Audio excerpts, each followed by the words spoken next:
afternoon, welcome to the World News on Al-IyamoyeTv and radio. First, the high points. Budget Office warns FG over missing debt.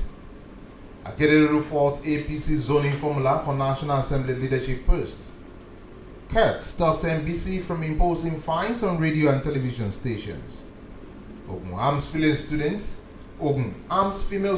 with tear gas to protect themselves from sexual assault. Elder killed, beheaded, dismembered, part buried in shallow grave in Ogun State. On the foreign scene, U.S. set for influx of asylum seekers at Mexico border. We'll go for a break. When we come back, the world news continues.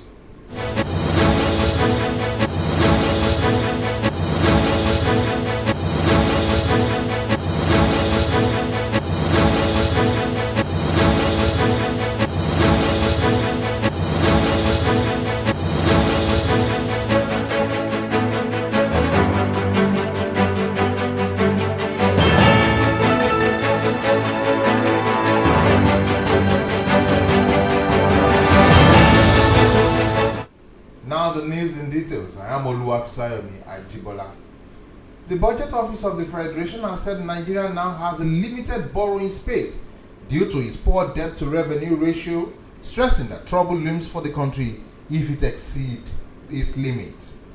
Director General of the Budget Office, Ben Akabueze, said while addressing members of the 10th National Assembly at their week-long induction ceremony in Abuja on Wednesday, pointed out that while Nigeria remains healthy with its debt-to-GDP ratio, the country is not with its debt-to-revenue ratio. Akabueze was speaking to the newly elected and returning members of the National Assembly, which is responsible for the consideration, amendment, and passage of the annual budget of the federal government, as well as economic bills like the Finance Bill.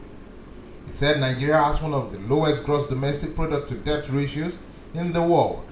While the size of the FG budget for the 2023 created some excitement, the aggregate budget of all the government in the country amounts to about 30 trillion naira, that is less than 15% in the terms of ratio to GDP. He added that even on the African continent, the ratio of spending is about 20%. South Africa is about 30%, Morocco is about 40%, and at 15%, that is too small for Nigeria. Governor Rotimi Akeredolu of Ondo State has faulted the zoning formula adopted by the APC National Working Committee for the party's nominees for the leadership of the 10th National Assembly. The governor in a statement faulted the zoning of the 4 of the National Assembly leadership position to the Northwest region. He warned that the zoning formula, if not changed, will be a weapon for the opposition political parties and pave the ground for mistrust and needless suspicion in the 10th National Assembly. He expressed concern that governors and the aspirants for speakership slot were not consulted before the National Working Committee announced the zoning formula. He called on President-elect Bola Ahmed Tinubu to quickly intervene in the interest of equity, fairness, and justice. He also asked the party National Working Committee to immediately call for a meeting of the National Executive Council after those of the National Caucus and stakeholders to agree on acceptable zoning formula. Already, 7 of the aspirants for the post of Speaker had formed a coalition to challenge the APC zoning formula. The aspirants include House Appropriation Committee Chairman Mukhtar Patara, Deputy Speaker Ahmed Wase, House of Majority Leader Hassan Dugua, and Chairman of the House Navy Committee Yusuf Gadi. Other aspirants are Miriam Onoa, Aminu Jaji, and Soda Soli. The Federal High Court sitting in Abuja has directed the National Broadcasting Commission (NBC) to stop imposing fines on radio and television stations in Nigeria. Justice James Omotosho issued a directive on Wednesday while ruling on an application for an order of perpetual injunction filed by the Incorporated Trustees Media Rights Agenda. The applicant had sued the Commission seeking a declaration that the 500,000 naira fine imposed individually on 45 broadcasting stations on March 1, 2019 was unconstitutional. Justice Omotosho voided the fines, declared that NBC is not a court of law and lacks the power to impose sanctions as punishment on broadcasting stations. According to the George NBC Code, which empowers the Commission to impose sanction, is in conflict with Section 6 of the Nigerian Constitution, which vests such power only on the courts of law. Justice Omotosho said the court would not allow a body to be imposing fines arbitrarily without recourse to the law. Ogun State government has started harming female students in the state public secondary schools with tear gas canisters to protect themselves from sexual predators. Already, 200 of the students had been provided with tear gas canisters. Director of Women Empowerment Services in the Women Affairs Ministry, Mrs. Wonuola Kazim, made this known at a meeting on improving access to community-based psychology assistance of violence against women and girls in Abeokuta. The director said the ministry officials have been visiting schools to educate and empower students on gender-based violence and to reduce harassment and bullying in schools. She said the state government could no longer allow the incident of gender-based violence in schools to continue. Also, the Director of Administrations of the Center for Wealth, Health and Informal Center, Abeokuta, Atinuke Odukoya, said a survey conducted has revealed the rampant of sexual assault in schools in Ogun, Oyo, and Osun states.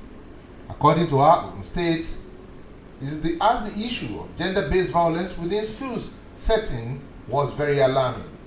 He cited the use of diabolical means by secondary school pupils in the state to obtain sex from either colleagues or teachers. Chairman of the Abeokuta North Local Government in Ogun State Capital, Abeokuta, Honorable Ayorinde Adebayo, has been suspended by the council's legislature. The councillor placed him on a 3-month suspension for alleged misconduct on Wednesday during their plenary section. The notice of the alleged misconduct was supported by 10 members of the legislature from 4 communities in the local government area.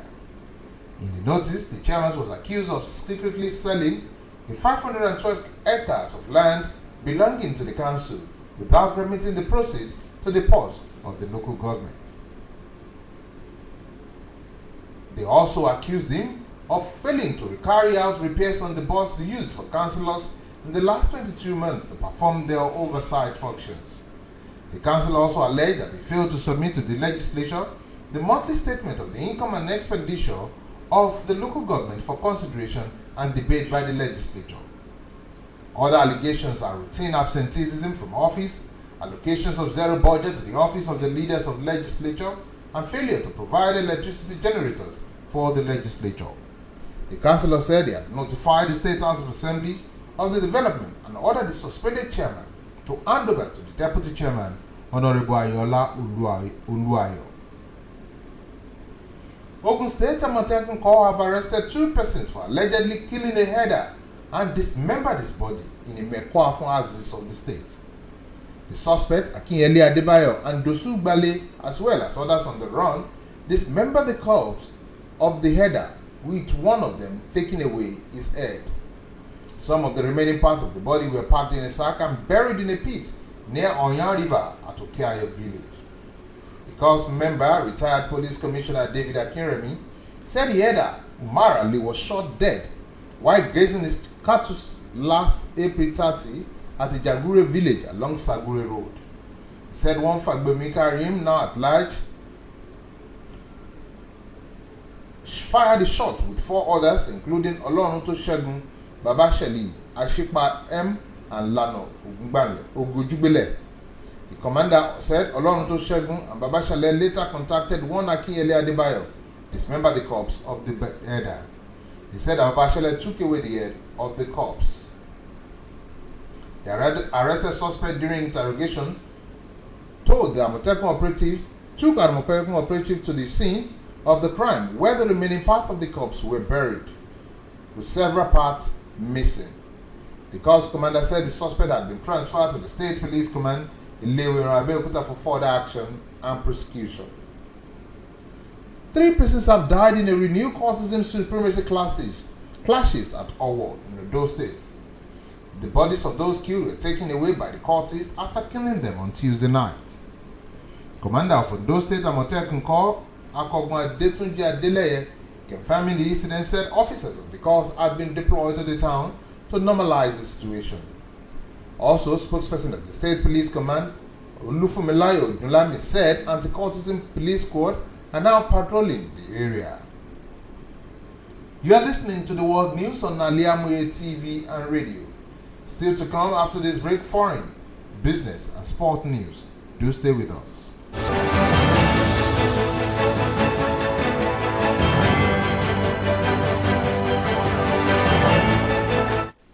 Pakistan government has called in on the army after deadly protests continue, following the arraignment of former Prime Minister Imran Khan in court for an alleged corruption while in office. 2 senior opposition PTI leaders were also arrested. Army once protested that further assault on military or law enforcement agencies, state installations, properties will be met with severe retaliation. Pakistan is on the edge again following Imran Khan's indictment.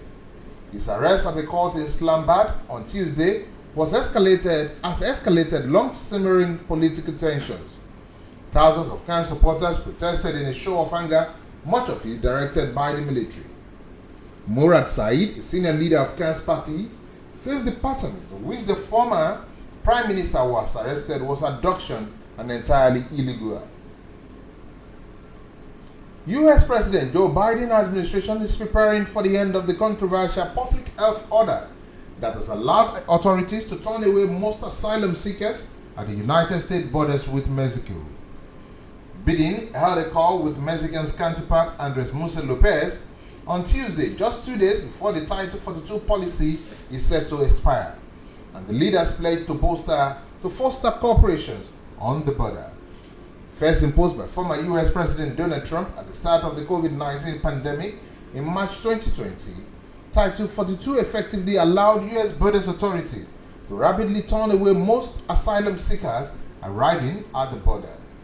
The White House announced last week that it was sending an additional 1,500 U.S. troops to the border in anticipation of the end of the Title. U.S. states and municipalities along the borders with Mexico are also preparing. The Department of Homeland Security also said it will reduce the flow of legal travelers across the Paso de la port of entry to focus on security. In business, President Muhammad Buhari has sent a request to the Senate for the approval of an additional 800 million naira for the financing of the National Social Safety Net program. The proposed $800 million loan is to be secured from the World Bank. The Senate President, Ahmed Lawa, read the letter during the Wednesday plenary in the Senate. The President in the letter explained that the loan will be used to scale up the National Social Safety Net program. Finally, in the world news, sports. Attacking midfielder of Nigerian descent, Ethan Nwaneri, is a contender for Arsenal's Goals of the Month award for April 2023. The England Under-17 international has been nominated for his first goal against Aston Villa in an Under-18 Premier League match on April 29. Nwaneri squeezing an equalizer in the 75th minute against Aston Villa after a massive dribble and netted the winner in the 86th minute as the Gunners Under-18 came from behind to claim a win. The Anglo-Nigerian, who turned 16 in March, tallied 8 goals in all competitions for Arsenal youth team this season, including 4 in the Under-18 Premier League, 2 in the Under-18 Premier League Cup, and 2 in the FA Youth Cup. Also nominated for Arsenal's Goals of the Month for April are first-team star Gabriel Jesus, Granit Xhaka, and Martins Odegaard. That was the world news on Al-IyamoyeTv and radio. Before I go, a quick recap of the headline. Budget Office warned federal government over rising debts. Akeredolu faults APC zoning formula for National Assembly leadership post. CAT stops NBC from imposing fines on radio and television stations. Ogun arms female student with tear gas to protect themselves from sexual assault. Elders killed, beheaded, dismembered, buried part in shallow grave in Ogun. And on the foreign scene, we did tell you that the U.S. has set for influx of asylum seekers at the Mexico border. Thanks for listening to Al-IyamoyeTv and radio. For more details, you can log on to www.aliyamoyetvradio.com. We are on Facebook, Twitter, and Instagram. Thanks for listening, and do have a splendid afternoon.